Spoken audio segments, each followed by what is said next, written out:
C'est à vous de jouer, la bataille des entrepreneurs des Antilles-Guyane.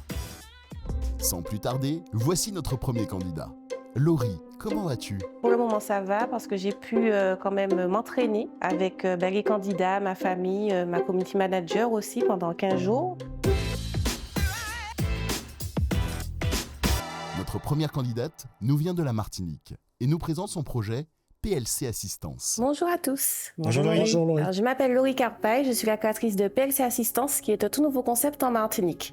Savez-vous que sur 34 de nos communes en Martinique, 31 sont considérées comme des déserts médicaux? La Guadeloupe est classée au rang 4, la Guyane, quant à elle, est considérée comme le territoire français le plus impacté. Beaucoup d'Antillo-Guyanais se voient donc dans l'obligation de partir pour se faire soigner et nous avons tous un proche dans ce cas-là. Notamment moi qui ai pu vivre l'expérience avec mon père qui a dû partir pour sauver sa vue. Si comme lui, vous devez subir une opération sur Paris ou vous souhaitez tout simplement avoir un avis médical mais vous ne savez pas par quoi commencer et qui contacter, PLC Assistance est votre solution. C'est-à-dire que nous organisons les voyages médicaux pour les personnes qui n'ont pas le choix de partir se faire soigner et ceux qui sont dans l'attente et dans l'urgence. PLC Assistance se propose à ce moment-là d'être l'interface entre le corps médical et vous.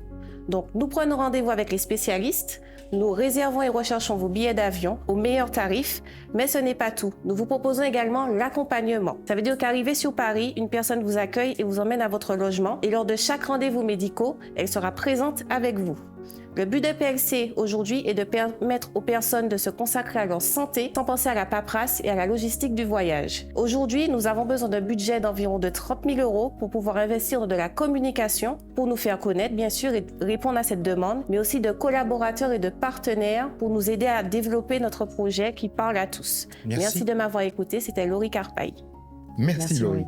Un beau projet nécessaire aux Antilles-Guyane où la distance complique lourdement l'efficacité d'une prise en charge médicale. Laurie, donc est-ce que ton activité rejoint un petit peu le service à la personne puisque tu accompagnes sur la partie administrative et logistique, on dira.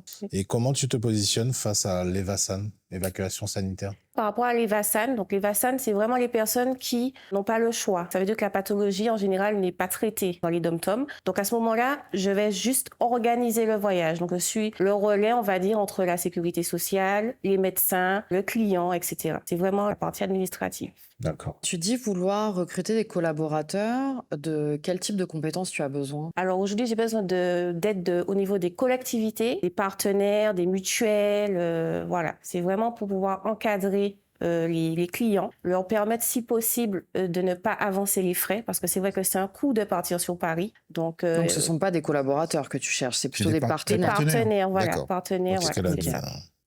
Aujourd'hui, quel chiffre d'affaires tu réalises? Cette année, j'ai commencé l'année dernière. Donc, cette année, le chiffre d'affaires est moins de 10 000 €. Pourquoi? Parce que je n'ai pas eu la communication qu'il me fallait. Donc, j'ai été à peu près à 12 clients, 12 accompagnements. Voilà. D'accord. Ce qui revient donc à un coût moyen, un coût moyen par client de combien? Alors, par client, j'étais à 600 € à peu près la prise en charge. Mais justement, cette année m'a permis aussi de réajuster aussi ma prestation. Voilà. Donc, pour 600 € en moyenne, c'est le chiffre d'affaires par client, à peu près. C'est ça, exactement. Okay. D'accord. Voilà. Il est important de bien estimer le tarif de ces prestations, afin de faire face à l'ensemble des coûts qui pourraient se présenter par la suite. Les 30 000 € que tu demandes, comment est-ce qu'ils vont être ventilés, utilisés? Alors, les 30 000 €, c'est essentiellement pour la communication.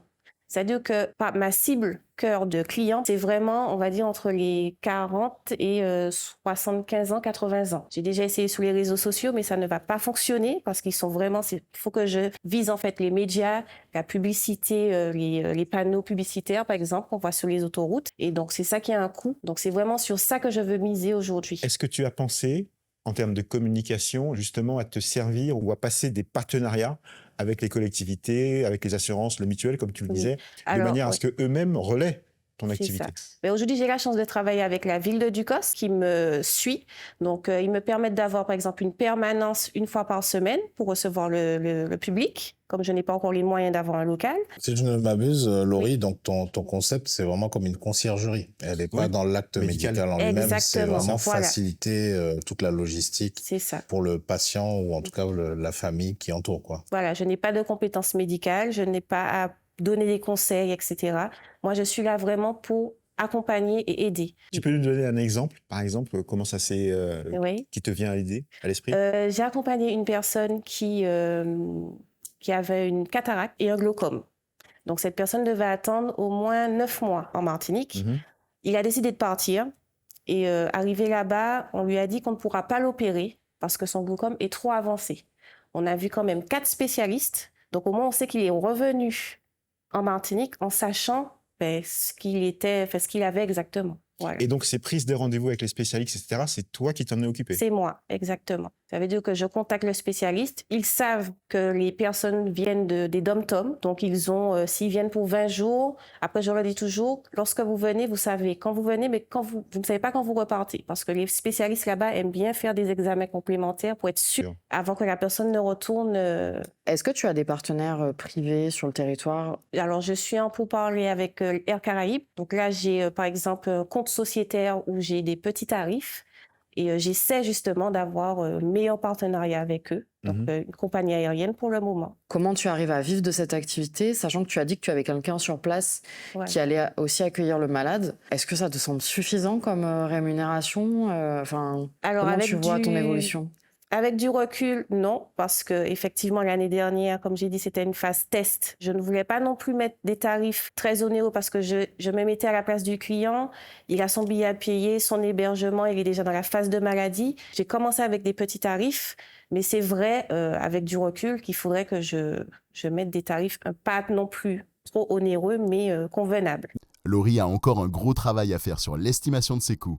Je comprends que tu sois porté peut-être par l'émotion ou par l'empathie vis-à-vis des personnes qui ont besoin de partir parce qu'elles ont besoin de faire attention à leur vie et elles sont malades. Mais d'un autre côté, le service que tu rends a un coût, il a un prix, il a un tarif, et donc il est important que tu sois au juste prix pour que tu puisses, vivre et assurer aussi un service de qualité. D'accord, merci. Merci à toi. Merci Laurie. Merci Laurie. Au revoir. Au revoir. Alors, le pitch s'est très bien passé. Le jury a compris le message que je souhaitais faire passer aujourd'hui par rapport à mon projet, qui est l'organisation des voyages médicaux sur Paris. Alors, messieurs, dames, Paul? Écoute, moi je trouve que c'est un bon projet, mais c'est dans le domaine du service à la personne et surtout de la conciergerie. On est sur un client on va lui permettre de gagner du temps, tout simplement. Et je pense que c'est un bon projet, mais qu'elle doit effectivement travailler sur le montant de sa prestation. Tout à fait la même chose, la même remarque. Je pense que c'est un très bon projet. Merci aux candidats, merci aux experts. Votez pour votre candidat favori. Par SMS, en envoyant CAVDJ au 97 000 pour les Antilles-Guyane et au 72 018 pour la France hexagonale, suivi du numéro de votre candidat. Envoyez CAVDJ 17 pour le projet Martinique, PLC Assistance. La bataille continue et seule la victoire compte. C'est le cumul des votes qui désignera le vainqueur de la saison. À bientôt et d'ici là, portez-vous bien.